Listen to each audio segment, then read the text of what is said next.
കാർഷിക സംസ്കാരത്തിന്റെ ഓർമ്മപ്പെടുത്തലുകളുമായി ശബരിമലയിൽ നിറപുത്തരി ആഘോഷിച്ചു. അന്യസംസ്ഥാന തീർത്ഥാടകരടക്കം നിരവധി തീർത്ഥാടകരുടെ സാന്നിധ്യത്തിൽ ഇന്ന് രാവിലെ 5 മണിയോടെയാണ് സന്നിധാനത്തെ നിറപുത്തരി ചടങ്ങുകൾ നടന്നത്.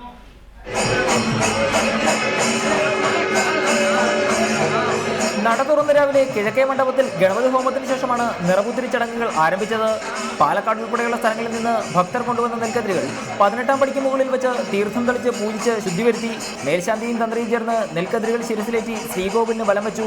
തുടർന്ന് കിഴക്കേ മണ്ഡപത്തിൽ കൊണ്ടുവന്ന നെൽക്കതിരുകൾ ദേവചൈതന്യം ആവാഹിച്ച ശേഷം ശ്രീകോവിലിനുള്ളിലേക്ക് കൊണ്ടുപോയി.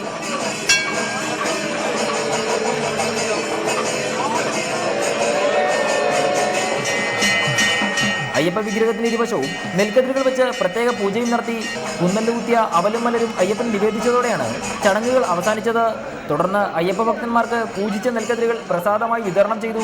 ഈ നെൽക്കതിരുകൾ വീട്ടിലെത്തി സൂക്ഷിച്ചാൽ ഐശ്വര്യമുണ്ടാകുമെന്നാണ് വിശ്വാസം.